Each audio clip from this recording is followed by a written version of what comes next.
Ladies and gentlemen, J. Gordon McInnes, Sharp Stories, episode 308. Why does the City of Vancouver insist on becoming a developer?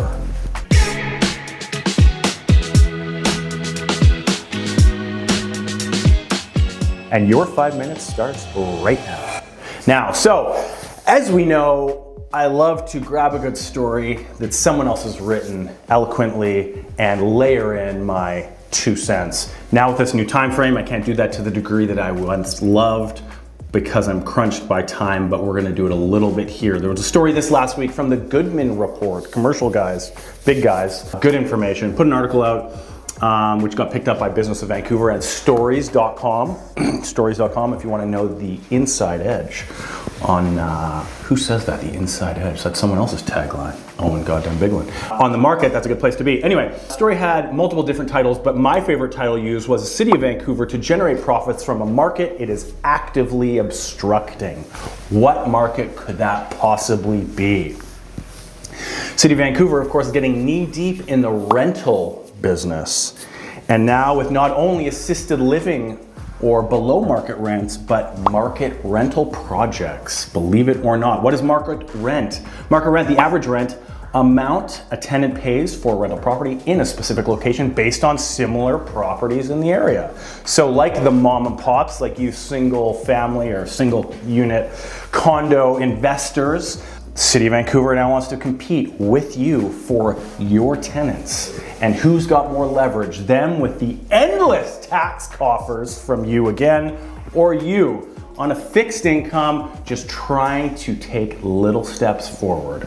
Anyway, details City of Vancouver website, enabling the delivery of market rental housing on city land while piloting a new way to generate non-tax revenue.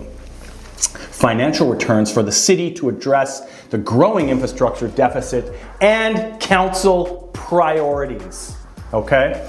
So the city is now turning us into the business, us locals, to generate top profits for themselves and their priorities. So there's a new project. Before that, there's over 15,000 units worth of projects proposed on the Broadway plan alone, yet many of the projects are rendered unfeasible in the face of ever-increasing municipal fees. We've heard it all before. Lengthy approval delays, ridiculous requirements to include below-market housing on-site or off-site policies, which are all under the direct control, of course, from our beloved mayor and the council.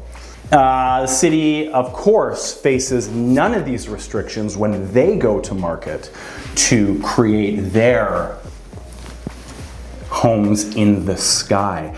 They will build freely from all of the red tape that all of the developers have to go through, of course, namely that social housing component, which is the biggest and most ridiculous. The latest proposal is for Pacific and Hornby Street. 2 towers, 140 stories, 154 stories, 1,136 units ranging from studios to 3 beds. These rentals targeting middle income earners.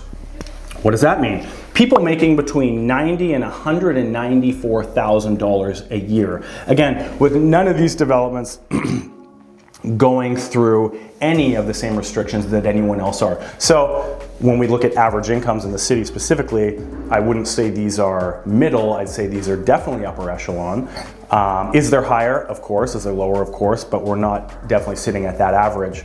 And they're just picking those people off the list from you to them. And of course, within an apparent housing crisis and a rental environment that is out of touch from most, to say the least.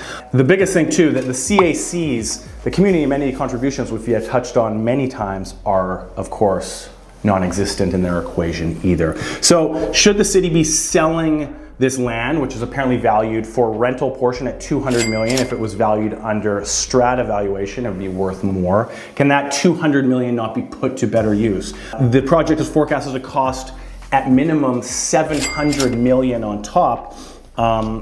Again, is there no better use for them to put that money to use instead of creating that debt to build it, take decades to pay back before it's going to see any sort of profit? But in closing, The closing remarks stated on this say it best, but it, the city, should stick to its own job rather than using the resources and regulatory weapons to take unfair advantage in a market that right now it is actively obstructing. Your thoughts in the comments. See you next week.